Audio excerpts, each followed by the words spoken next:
Assalamualaikum warahmatullahi wabarakatuh. My name is Muhammad Sandi Pradana.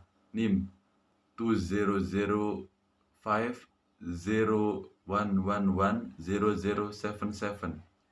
The story of the district of Malang. Malang Regency is one of the district in East Java which has extraordinary natural beauty. There are many interesting tours that can be visited for tourists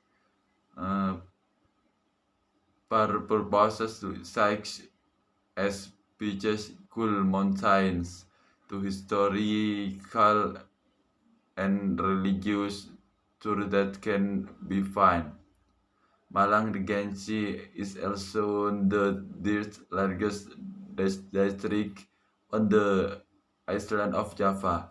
Of course, it has a good arrangement in advancing the region, such as in the aspect of development from the economy to education.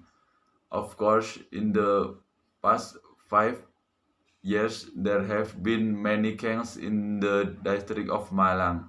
For example, in the aspect of development, the development in this district has been almost even distributed.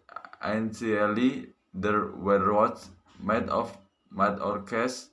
Now they are reduced and mud or of asphalt in the educational aspect. There are also changes such as providing good facilities for schools to facilitate the course of learning. The point is that the development of technology and information, if it can be managed properly, the state of aspect will be good. Wassalamualaikum warahmatullahi wabarakatuh.